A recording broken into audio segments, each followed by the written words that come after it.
Hi. I just wondered how many novels you might have started and abandoned, and how much work you would put into a novel before you would say, that's it, it's just not working.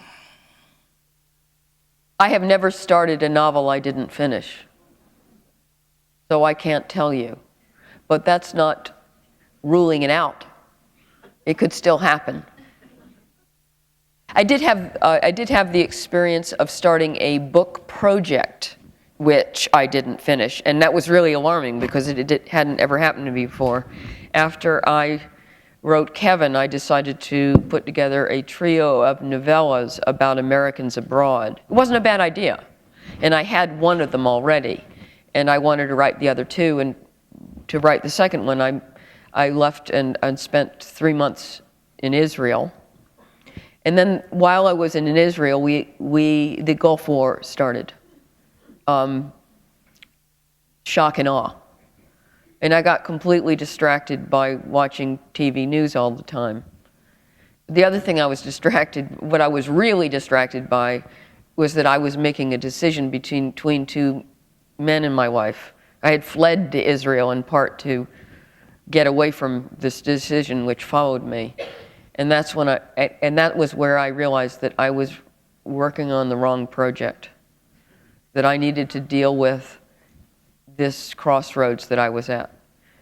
And so I came back and started the post-birthday world instead. So that was my one experience of starting a project that I ditched, and I made the right decision. That was not what I needed to be writing then. When you spoke about 9/11 and terrorism in America and the effect 9/11 had on the American psyche and continues to have, you didn't mention political leaders. Why not?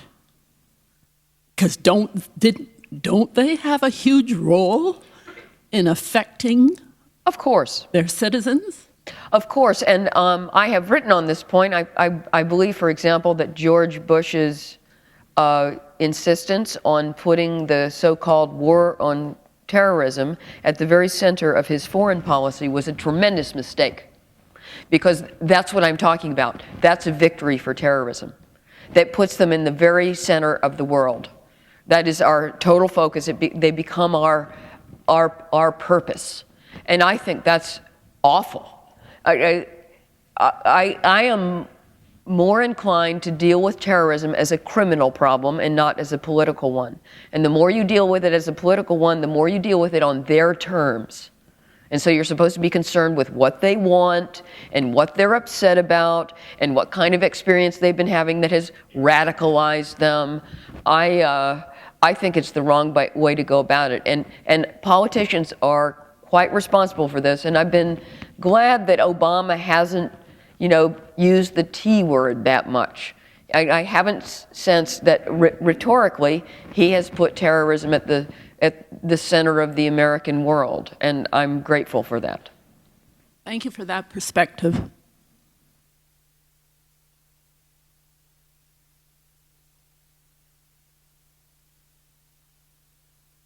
I'm going to ask one more thing, and that is your advice to aspiring novelists. Don't take any advice. You have said that you're torn even about recommending, as if it's a choice, writing to, I think you said it fairly recently, that, what did you say? That aspiring novels, the odds are stacked against you. Cream does not rise to the top, necessarily, and particularly in this day and age when writers have to, I'm adding this as my editorial statement, not only write the bloody book, but market it, blog, have a website, tweet, create that whole otherworldly persona, and also be photogenic, hopefully. So I'm just curious to know what's your take on that. I haven't noticed your website out there. In fact, I don't have one. And no blogging for you? Lazy. If I had a kid, who wanted to become a novelist, I wouldn't know what to do. I'd probably have to discipline myself not to be a total hypocrite and be encouraging. But it is.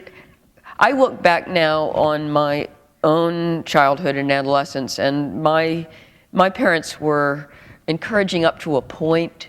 It's kind of like, yes, that's a nice little short story, but when it came down to it, they did not really seem very hopeful on my account that I would make it as a professional writer. And I took that as a tremendous insult. It enraged me. And now I look back and I think, yeah, I see their point. It was a real long shot.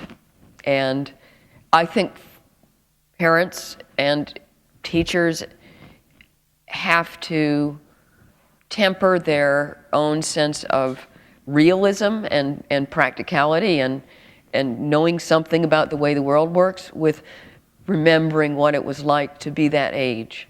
And you did not want to be told, honey, you're being unrealistic. And there's only a certain period in your life that you can, your life is an open book, a blank canvas. Let them enjoy it. Let them enjoy it. The big bad world will intrude soon enough. And I think that's the only thing to do with young people, is to give them as much encouragement as you can, in spite of the fact that something in the back of your mind, or actually in most of your mind, knows they're probably not going to make it. Hi. Post-Birthday World is one of my favorite books. It's a book that has really stuck with me since I've read it.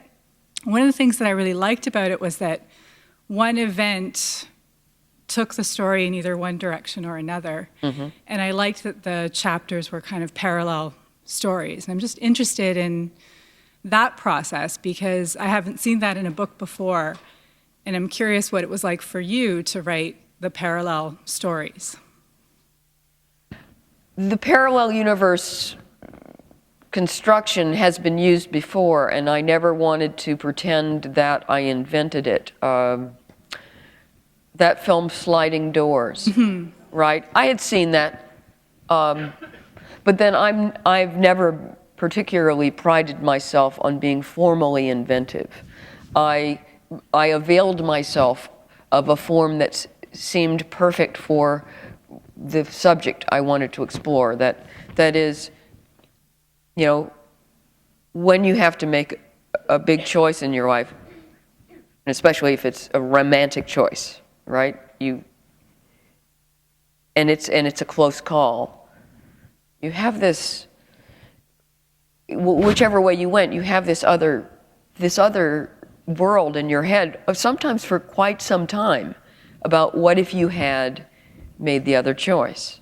So in the form of the novel reflects what actually happens mentally and emotionally to real people. And that's why I availed myself of it, and it felt natural to that book. And it was a way of comparing side by side, you choose one person or another, what difference does it make to your life? And it, in some ways, this is one of the books I've written that maybe would be considered about not a social issue. No, it's a small book. It's a girly book. It's just about love. But the truth is that our personal experiences of love and of being torn between two people that perhaps in different ways we love at the same time. Boy, that doesn't feel like a small experience, and it doesn't seem petty. And I think I make a pretty good case in the book itself for that being, in fact, having great moral content. Well, and now, I think what I really appreciated about it was that it didn't end with a happy ending. It wasn't like one route was the right route by any means. It was just a really realistic account of what could happen if you went one way or the other. And I think that was what really stuck with me about it. It's certainly trying to be realistic about when you choose someone, you also choose everything that is wrong with them. And it's, I mean, the epigraph on that book is, "Nobody's perfect, known fact." And of course it's a cliche, but it's true, like a lot of cliches. And the point is it's actually an optimistic book. It's an optimistic epigraph. It means we agonize about these decisions, but there is no perfect answer. That's true of a lot of decisions in your life. And knowing that, you can relax, right? There's going to be something wrong with one of these guys, each one of these guys, so just, pick one.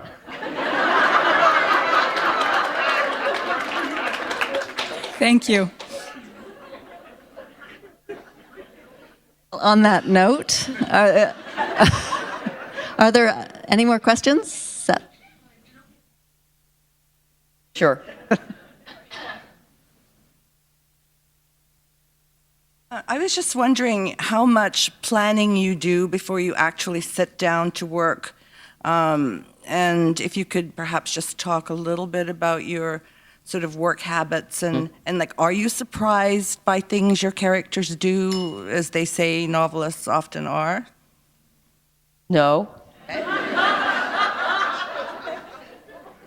They do what I tell them to.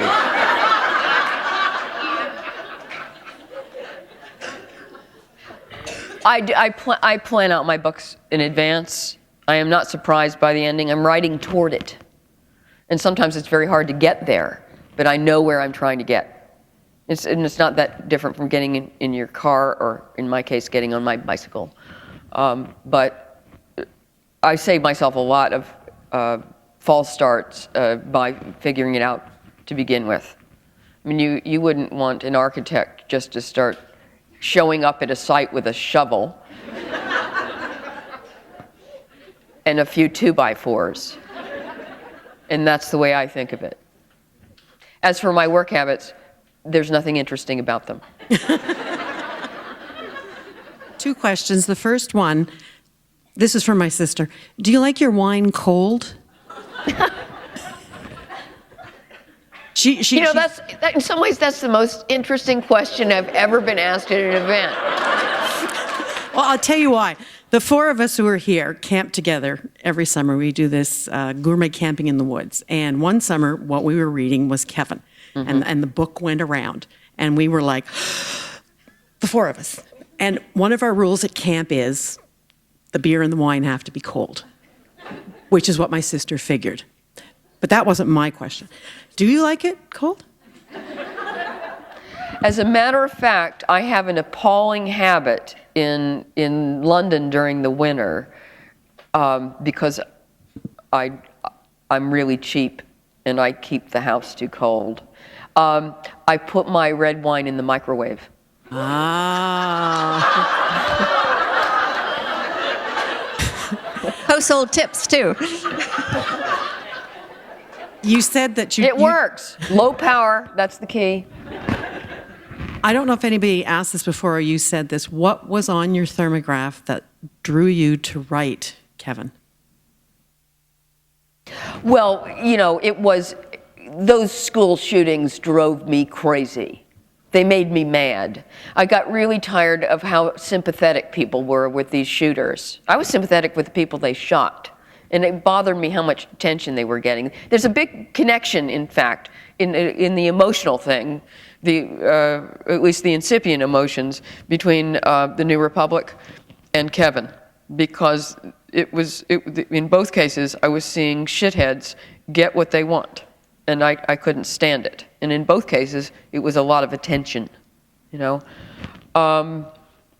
But the other thing that was going on in my life when I was writing Kevin was I had recently crossed 40, but I was still capable of having a child, and I had to decide whether that was it, that I was just not going to have any. And so it was a live issue for me, what motherhood would be like, and I wanted to explore what put me off about it. Why did I just not want to do that? It turns out there were some four of good us watched the reasons. movie together one night, and then we had Sorry? the four of us watched the movie together one night and had this 2-hour discussion. There were 4 different views about things. When he announced that he was going to leave and he was taking Kevin, we all felt that Kevin wouldn't have gone with his dad. Are we right? No, I don't think Kevin would have gone with his dad. And I think you're right. Thank you.